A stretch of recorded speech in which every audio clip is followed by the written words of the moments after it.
আমাদের ত্রিপুরাজ্য আমাদের দেশের মধ্যে একটা অন্যতম প্রাকৃতিক সম্পদের দিক থেকে সমৃদ্ধ রাজ্য। ছোট্ট ত্রিপুরাজ্য হলেও এই রাজ্যে প্রায় সবকটি জেলাতে যেভাবে প্রাকৃতিক গ্যাসের সন্ধান পাওয়া গেছে, তার কিছু পয়েন্ট থেকে এই উত্তোলনের মাধ্যমে এখন সিএনজি বা এই আগরতলা শহরে রান্নার গ্যাস ইতিমধ্যে চালু হয়েছে।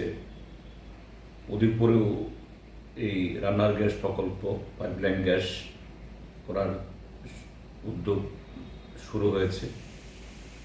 কিন্তু শুধু এই দুটো প্রকল্পের মধ্য দিয়েই পালাটানা সহ আমাদের এই প্রাপ্ত গ্যাসের সদ্ব্যবহার হচ্ছে বলে আমার মনে হচ্ছে না।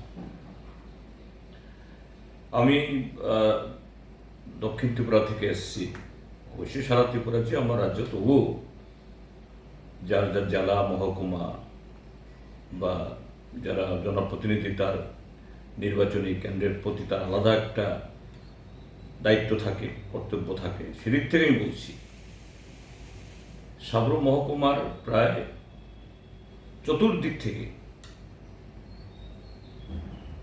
মাগরুম, যদিও এটা এখন প্রশাসনিকভাবে করবুকের মধ্যে, এটা সাবরুমেরই লাগোয়া, তারপর দুমুক্ষা, তার সাথে হলো এদিকে এই টেক্কাতুলসী, এটাও সাবরুমের লাগোয়া। একটা সময়তে সবটা এলাকা নিয়েই সাবরুম ছিল, এবং সেখানে ওএনজিসি আরও বহু বছর আগে থেকে, প্রায় এই 45 বছর আগে এই টেক্কাতুলসীতে তারা গ্যাসের আবিষ্কার করেছে।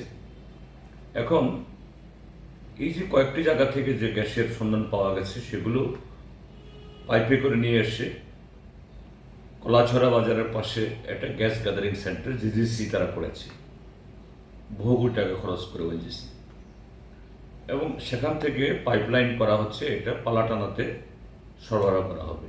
এটা হোক, এটা হওয়া দরকার।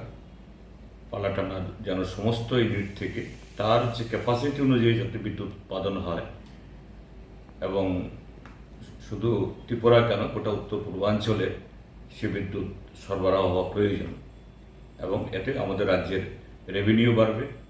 এবং বিশেষ করে এই সবকটা এলাকা যেহেতু এডিসি এলাকার মধ্যে, তার রেভিনিউর বেশিরভাগটা যাবে এই এডিসির ফান্ডে।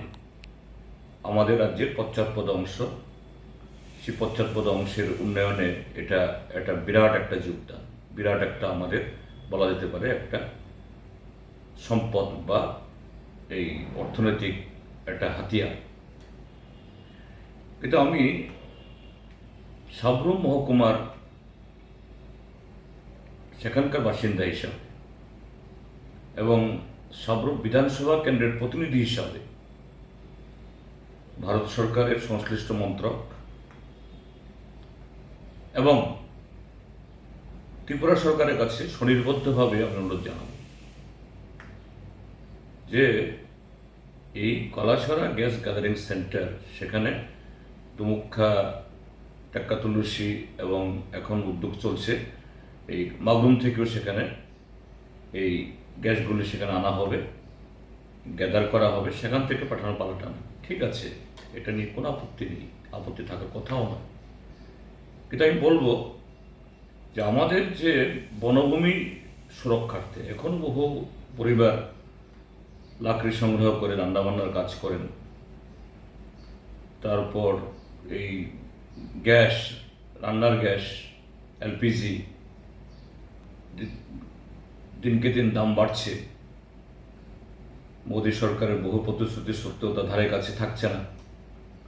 তো এই জায়গায় যদি আমাদের মাটির তলা, আমাদের নিজস্ব সম্পদ, এটা যদি রান্নার গ্যাস হিসেবে ব্যবহৃত হয়, সাবরুম মহকুমাতে এই কলাছড়া গ্যাস গ্যাদারিং সেন্টার থেকে সেখান থেকে পাইপলাইন করে কলাছড়া, সাতসান, মনোবাজার, হরিণা, সাবরুম টাউন, এদিকে লাগোয়া আমাদের মহকুমা জুলাইবাড়ি, বাইখরা, শান্তিরবাজার, সেখানেও হতে পারে। এবং শান্তিরবাজার মহকুমাতেও কয়েকফাঙ্গা এলাকাতে সেখানেও ওই রকম গ্যাসের আবিষ্কার হয়েছে, অর্থাৎ গ্যাসের সন্ধান পাওয়া গেছে। সবটা মেলালে তাহলে আমাদের স্থানীয় চাহিদা এবং রাজ্যে শিল্প বিকাশের জন্য, বিদ্যুৎ উৎপাদনের জন্য আমাদের যে সম্পদের বিরাট সাশ্রয় হবে, অর্থাৎ বনভূমি নষ্ট হবে না। আর এলপিজি কিনতে গিয়ে ত্রিপুরা রাজ্যের মানুষের টাকা, এই তার টাকা, তার অর্থ এটা বাইরে যাবে না। এটা বিবেচনা করো কেন্দ্রীয় সরকার এবং রাজ্য সরকার যেন জোরালোভাবে এই আবেদন জানায়।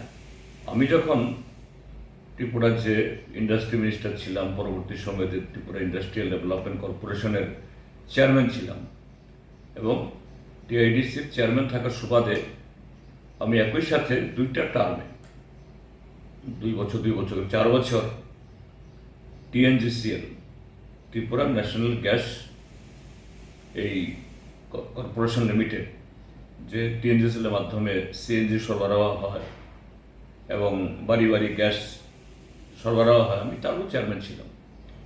তখন কিন্তু আমি টিএনজিসিএল চেয়ারম্যান হিসাবে ভারত সরকারের কাছে ত্রিপুরা সরকারের মাধ্যমে সে প্রস্তাবগুলো দিয়েছিলাম।